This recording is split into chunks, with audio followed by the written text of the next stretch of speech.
Página 1. Historia General de África, UNESCO. Metodología y prehistoria africana. Director del volumen J. Kizerbo. UNESCO. Prólogo por Amado Omatarbou. Director General de la UNESCO. Durante mucho tiempo, mitos y prejuicios de toda clase han ocultado al mundo la historia real de África. Las sociedades africanas eran tenidas por sociedades que no podían tener historia. Pese a los importantes trabajos realizados, desde los primeros decenios de este siglo, por pioneros como Leo Frobenius, Maurice de la Fosse, Arturo Labriola, buen número de especialistas no africanos, vinculados a ciertos postulados sostenían que esas sociedades no podían ser objeto de estudio científico, principalmente por falta de fuentes y de documentos escritos. Aunque la Ilíada y la Odisea podían ser consideradas con razón fuentes esenciales de la historia de la antigua Grecia, se negaba, en cambio, todo valor a la tradición oral africana, esa memoria de los pueblos que proporciona la trama de tantos acontecimientos que han marcado su vida. Al escribir la historia de una gran parte de África, se limitaban a fuentes exteriores a este continente, para dar una visión no de lo que podía ser la marcha de los pueblos africanos, sino de lo que se creía que debía ser. Con frecuencia, al ser tomada como punto de referencia la Edad Media europea, los sistemas de producción y las relaciones sociales, así como las instituciones políticas, no eran entendidos más que por referencia al pasado de Europa.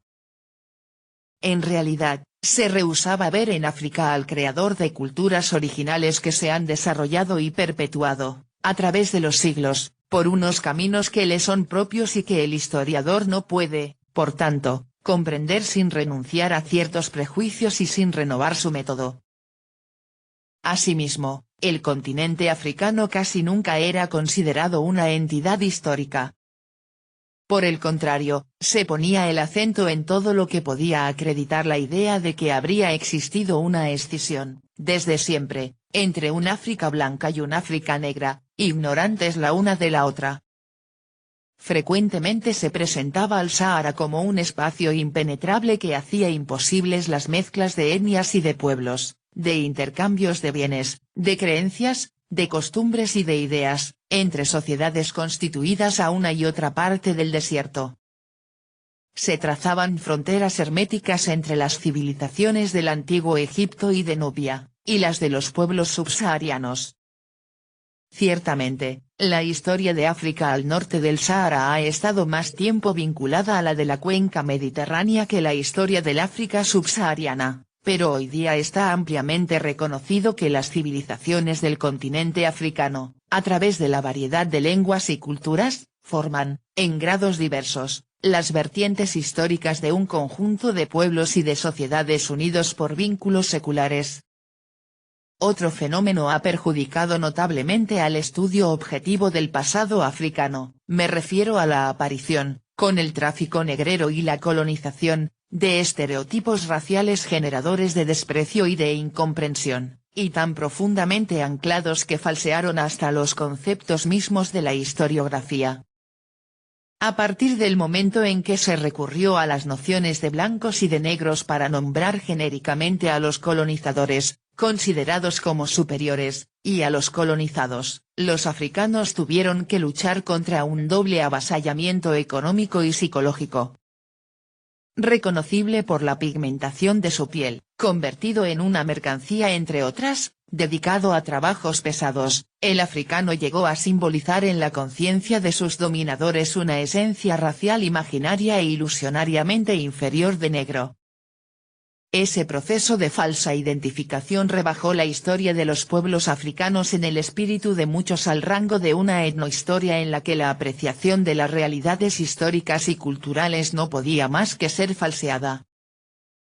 La situación ha evolucionado mucho desde el final de la Segunda Guerra Mundial y, en particular, desde que los países de África, al haber accedido a la independencia, participan activamente en la vida de la comunidad internacional y en los cambios mutuos que son su razón de ser. cada vez mayor número de historiadores se han esforzado en abordar el estudio de África con más rigor, objetividad y amplitud de espíritu, utilizando ciertamente con las precauciones de costumbre las fuentes africanas mismas. En el ejercicio de su derecho a la iniciativa histórica, los africanos por sí mismos han sentido profundamente la necesidad de restablecer sobre bases sólidas la historicidad de sus sociedades. Esto justifica la importancia de la Historia General de África, en 8 volúmenes, cuya publicación inicia la UNESCO. Los especialistas de numerosos países que han trabajado en esta obra se han afanado primero en poner los fundamentos teóricos y metodológicos. Se han preocupado por cuestionar las simplificaciones abusivas a las que había dado lugar una concepción lineal y limitativa de la historia universal, y de restablecer la verdad de los hechos siempre que eso era necesario y posible. Se han esforzado en analizar los datos históricos que permiten seguir mejor la evolución de los diferentes pueblos africanos en su especificidad sociocultural. En esta tarea inmensa, compleja y ardua, vista la diversidad de las fuentes y la dispersión de los documentos, la UNESCO ha procedido por etapas. La primera fase, 1965-1969, ha sido la de los trabajos de documentación y planificación de la obra. Se han realizado actividades prácticas sobre el terreno, campañas de recogida de la tradición oral, creación de centros regionales de documentación para la tradición oral, recogida de manuscritos inéditos en árabe y wajami, lenguas africanas escritas en caracteres árabes, inventario de los archivos y preparación de una guía de las fuentes de la historia de África, partiendo de los archivos y bibliotecas de Europa, publicada después en 9 volúmenes. Además, se han organizado encuentros entre los especialistas, en los que africanos y personas de otros continentes, han discutido cuestiones de metodología, y trazado las grandes líneas del proyecto tras un atento examen de las fuentes disponibles. Una segunda etapa, dedicada a la puesta a punto y la articulación del conjunto de la obra, ha durado de 1969 a 1971. En el transcurso de ese periodo, reuniones internacionales de expertos celebradas en París, 1969, y en Addis Abeba, 1970, tuvieron que examinar y precisar los problemas referentes a la redacción y publicación de la obra, presentación en 8 volúmenes, edición principal en inglés, francés y árabe, así como su traducción a lenguas africanas tales como el Kiswahili, Hausa, Peul, Yoruba o Lingala. También están previstas traducciones al alemán, ruso, portugués, español y chino, así como ediciones abreviadas accesibles a un público más amplio, africano e internacional. La tercera fase ha sido la de la redacción y la publicación. Comenzó por el nombramiento de un comité científico internacional de 39 miembros, que comprende 2/3 partes de africanos y 1/3 parte de no africanos, al que incumbe la responsabilidad intelectual de la obra. Al ser interdisciplinar, el método seguido se ha caracterizado por la pluralidad de los enfoques teóricos y de las fuentes. Entre estas hay que citar en primer lugar la arqueología, que encierra una gran parte de las claves de la historia de las culturas y de las civilizaciones africanas. Gracias a ella, se está de acuerdo hoy en reconocer que África fue, con toda probabilidad, la cuna de la humanidad, que allí se asistió a una de las primeras revoluciones tecnológicas de la historia, la del Neolítico, y que con Egipto floreció una de las civilizaciones más brillantes del mundo. Luego hay que citar la tradición oral, que, hasta hace poco ignorada, aparece hoy como una fuente preciosa de la historia de África, que permite seguir la marcha de sus diferentes pueblos en el espacio y en el tiempo, comprender desde el interior la visión africana del mundo y captar los caracteres originales de los valores que fundamentan las culturas y las instituciones del continente. Hay que agradecer al Comité Científico Internacional encargado de esta historia general de África, y a su ponente, así como a los directores y autores de los diferentes volúmenes y capítulos, haber proyectado una luz original sobre el pasado de África, abarcada en su totalidad, evitando todo dogmatismo en el estudio de cuestiones esenciales, como el tráfico negrero, esa sangría sin fin responsable de una de las deportaciones más crueles de la historia de los pueblos y que vació el continente de una parte de sus fuerzas vivas, mientras que ejercía un papel determinante en el desarrollo económico y comercial de Europa de la colonización con todas sus consecuencias sobre los planos de la demografía, la economía, la psicología, la cultura de las relaciones entre el África al sur del Sáhara y el mundo árabe del proceso de descolonización y de construcción nacional que moviliza la razón y la pasión de personas aún vivas y a veces en plena actividad. Todas estas cuestiones han sido abordadas con un afán de honestidad y rigor que no es el menor mérito de la presente obra.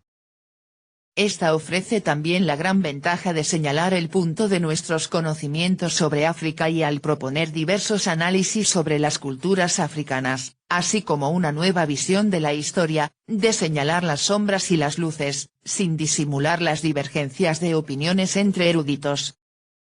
Al mostrar la insuficiencia de los enfoques metodológicos tanto tiempo utilizados en la investigación sobre África, esta nueva publicación invita a la renovación y la profundización de la doble problemática de la historiografía y de la identidad cultural que unen vínculos de reciprocidad. Y abre el camino, como todo trabajo histórico de valía, a múltiples investigaciones nuevas. Así es como, además, el Comité Científico Internacional, en estrecha colaboración con la UNESCO, ha tenido que emprender estudios complementarios a fin de profundizar algunas cuestiones que permitirán tener una visión más clara de algunos aspectos del pasado de África. Estos trabajos publicados en la serie UNESCO Estudios y Documentos Historia General de África completarán útilmente la presente obra. Este esfuerzo será igualmente proseguido por la elaboración de obras que versen sobre la historia nacional o subregional. Esta historia general pone a la vez en evidencia la unidad histórica de África y las relaciones de ésta con los demás continentes, principalmente con América y el Caribe. Durante mucho tiempo, las expresiones de la creatividad de los descendientes de africanos en América habían sido aisladas por ciertos historiadores en un conglomerado heteróclito de africanismos. Esta visión, ni qué decir tiene, no es la de los autores de la presente obra.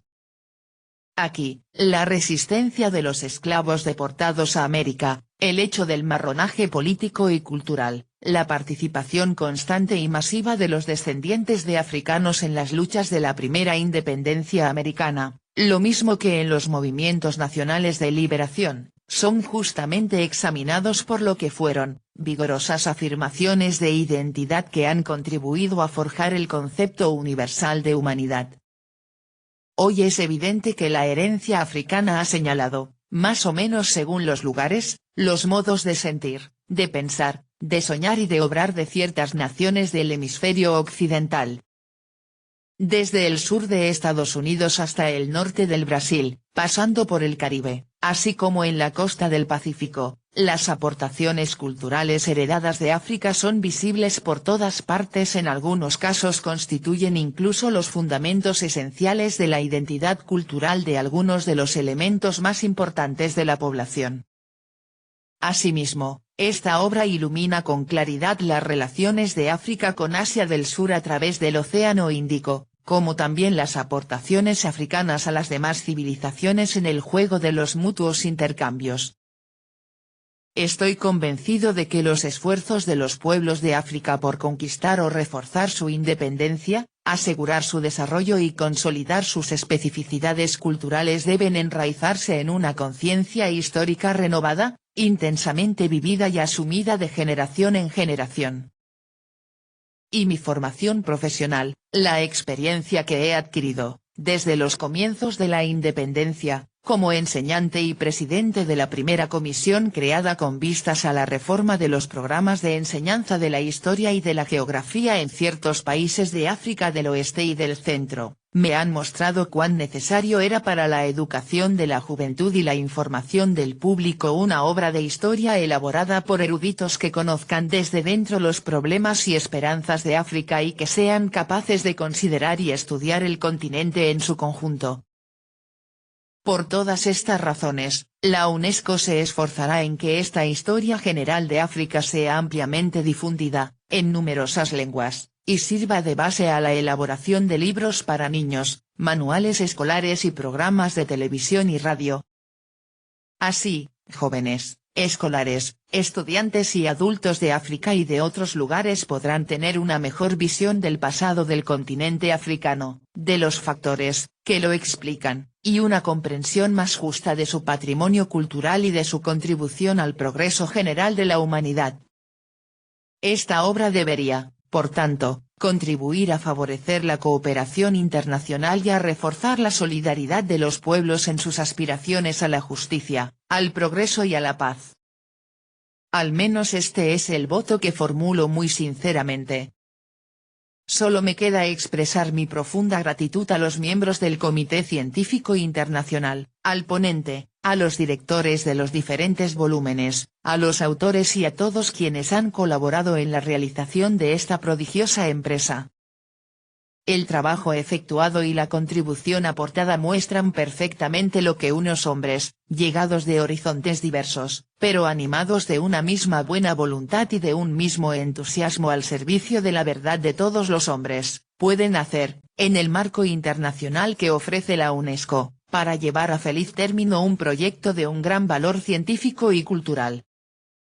Mi reconocimiento se extiende igualmente a las organizaciones y gobiernos que, mediante sus donativos generosos, han permitido a la UNESCO publicar esta obra en diferentes lenguas y asegurarle la difusión universal que merece, al servicio de la comunidad internacional entera. Página 12.